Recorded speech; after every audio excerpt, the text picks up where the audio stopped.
G'day, Heath here from PickinLessons.com.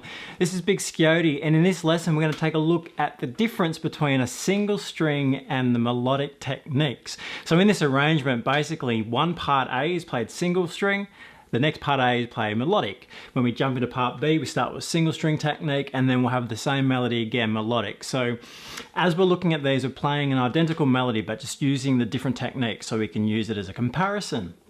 In a moment, we're going to take a look at the part A's, the single string and the melodic of the tune here in this video. But if you head to PickinLessons.com, you can grab yourself a copy of the tablature in the member section there. We'll break down the lesson for part B as well, and you'll have play along backing tracks there once you get to know the tune to help you out.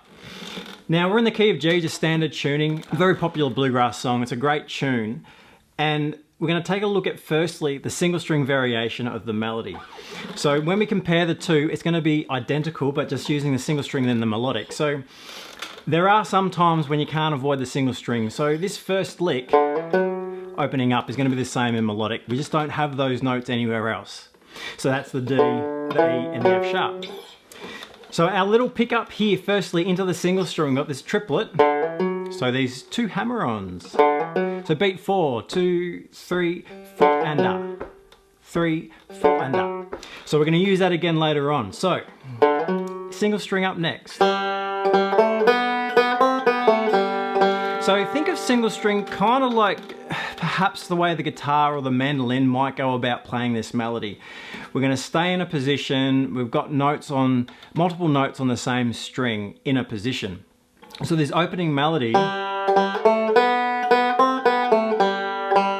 we're playing here, just in this open position, using the open G and that A on the same string, the B there, open B to the C, and back down again. So a nice straightforward little phrase.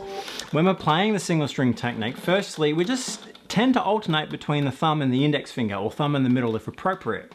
So here, we're going to kick off with the index, then index, thumb, index, index, thumb, index, thumb, index, index.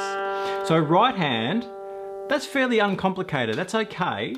And then left hand moves pretty nicely as well. So that's pretty straightforward. We have this little hammer on again, that's going to be a bit of a feature. Melody starts out in a similar way. Second phrase, we've got this variation, and again, continuing this single string theme, back to the A, then up, B, C, to the D. All right, again, single string, kind of playing it all in that one position, multiple notes on the same strings. This hammer on. So in measure 5, we're running up. Yeah, now we're going to use that open G because it's there, so we can use that open 5th string. G, A, B, C, D, and the E, up to the G. Then we're going to hammer on from the E to the F sharp. Yeah? To the G. So we get this E, F sharp, open G. And we're going to run down the scale here. So E, D, C, B, A, and G. Running through that 7th measure again. So open G, E, flick to the D, index finger, thumb, index, thumb.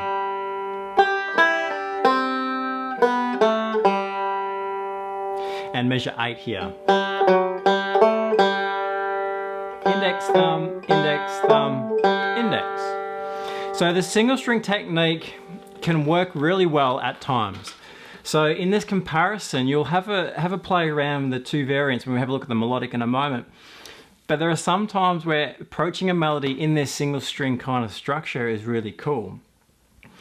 sometimes you can't avoid it. So the single string hammer on that we have there, the D, the low E and the F sharp, that's the only place we have these notes on the banjo. So we have to play them as single string. But we have options for the other melody notes that we're playing. I'm going to check that out in a moment. But the single string technique does have a particular sound and is very well suited to the banjo at times. But let's have a look at the comparison of this melodic technique. So in the melodic, we're going to use this same hammer on, yeah, because we can only play those notes in that position. And then the rest of the melody is in a melodic. So the first thing that's going to change is our open G and A. Open G, A is going to be fretted up the neck. So we have this 7th fret A. There's our C. So rather playing A and C in this position, we've got them up the neck, very typical melodic position of the scale. If you haven't already learnt the G melodic scale, in that position, it's worth checking that out. And so pickinlessons.com, you can have a look at some lessons for that there. But using the A and the C in this position does really make it somewhat, probably easier to play, but also means that we're not killing the string. So the G to the A, we're not killing the open G. So we've got this overlap. So it gives us a slightly different tone when we do that. Comparing that to the first phrase in the single string.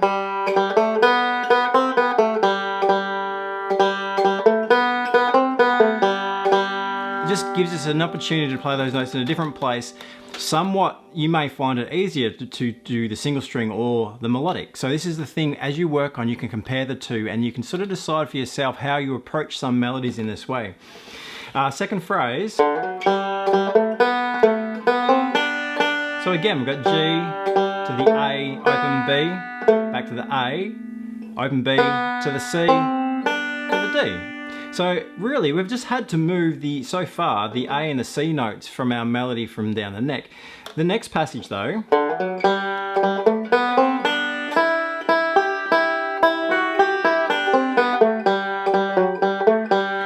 passages like this can sometimes feel easier in melodic. So from measure 13, second finger on the E there, and then we have this E F sharp. Yeah, earlier we played it as a hammer-on, single string, but here we've got E, F sharp over 2 strings, and then we have this descending line through the scale, using those open strings and fretting the E on string 2 rather than string 1, and the C and the A up here as well.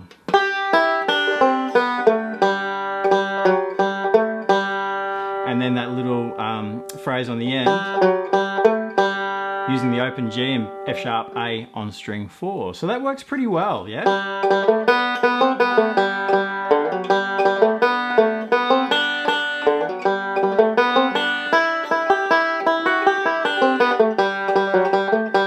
Back to the single string for a moment. 3, 4.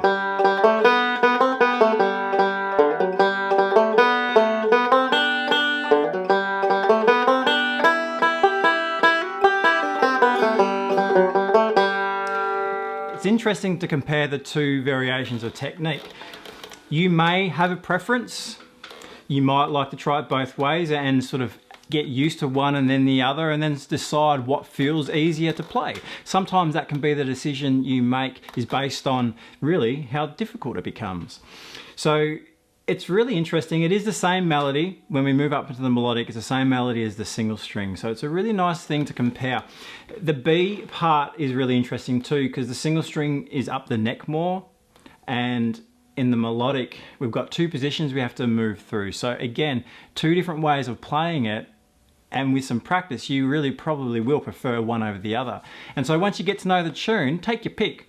If you're a fan of the melodic, play melodic twice for part A. Yeah, you don't have to play the single string too. If you prefer the single string, repeat the single string. So part A we have to play twice. So you don't have to do each variation. You can have a preference and you can choose which way you go about it. Okay, now pickinlessons.com, we will break down and compare the single string melodic part B variants as well. You can grab a copy of the tablature there as well. So pickinlessons.com, I'll see you there.